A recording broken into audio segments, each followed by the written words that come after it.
مقام نزول سورہ اخلاص ایک قول کے مطابق مکی اور ایک قول کے مطابق مدنی ہے. رکوع اور آیات کی تعداد اس صورت میں 1 رکوع اور 4 آیتیں ہیں.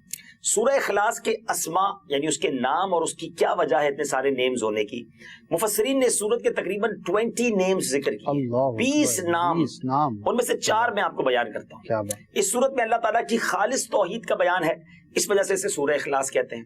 اس صورت میں یہ بتایا گیا کہ اللہ تعالیٰ ہر نقص و عیب سے بری اور ہر شرک سے پاک ہے. اس مناسبت سے اسے سورہ تنزیہہ بھی کہتے ہیں. اسی طرح جس نے سورت سے تعلق رکھا وہ غیروں سے الگ ہو جاتا ہے, اس لیے اسے سورہ تجرید بھی کہتے ہیں. اسے پڑھنے والا جہنم سے نجات پاتا ہے, اس بنا پر اسے سورہ نجات بھی کہتے ہیں. کیا بات ہے. اب اتنی فضیلتیں ہیں, حدیثیں اتنی ساری ہیں اس کی فضائل میں 1-2 حدیثیں آپ کو سناتا ہوں. حضرت ابو سعید خدری رضی اللہ تعالی عنہ سے روایت ہے کہ نبی پاک علیہ الصلوۃ والسلام نے ارشاد فرمایا, کیا تم میں سے کوئی اس سے عاجز ہے کہ وہ رات میں قرآن مجید کا 1/3 حصہ پڑھ لے؟ صحابہ کرام علیہ رضوان کو یہ بات مشکل معلوم ہوئی. انہوں نے عرض کیا, یا رسول اللہ صلی اللہ تعالی علیہ وسلم, ہم میں سے کون اس کی طاقت رکھتا ہے؟ آپ علیہ الصلوۃ والسلام نے ارشاد فرمایا, سورہ اخلاص 1/3 قرآن کے برابر. ایک دفعہ پڑھو 1/3 قرآن, 1/3 آف قرآن کے برابر. اٹ مینز اگر آپ 3 بار سورہ اخلاص پڑھ لیں, اتنی اللہ کی رحمت ہے کہ پورے قرآن کا ثواب مل جائے گا. سبحان اللہ. ایک اور حدیث پاک, یہ حدیث بھی بخاری شریف کی تھی, بخاری شریف کی ایک اور حدیث پاک, حضرت عائشہ صدیقہ رضی اللہ تعالی عنہا فرماتی ہیں, نبی پاک علیہ الصلوۃ والسلام نے ایک شخص کو لشکر میں روانہ کیا. جب لشکر واپس آیا تو لوگوں نے کہا کہ حضور یہ شخص جو ہے یہ سورہ اخلاص نماز پڑھاتے ہوئے پڑھتے تھے, جب بھی نماز پڑھاتے سورہ اخلاص پڑھتے الحمد شریف کے بعد.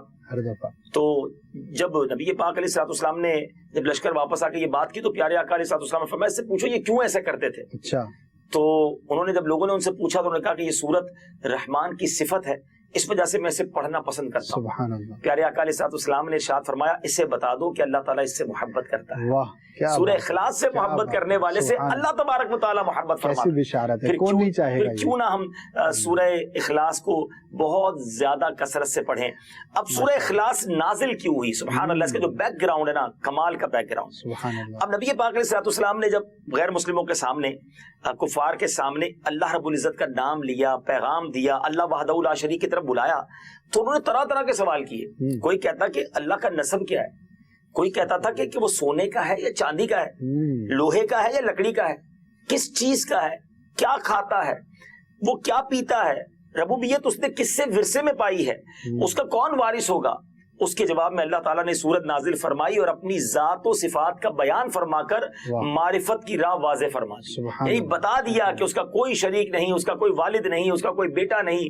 سبحان اللہ. کیا تفصیل کے ساتھ یہ مختصر سورت ہے مگر کتنی جامع ہے. تو بار بار پڑھیے, اس کے ترجمے پر غور کیجیے, اس کی تفسیر پر غور کیجیے, اللہ سے محبت بڑھتی چلی جائے.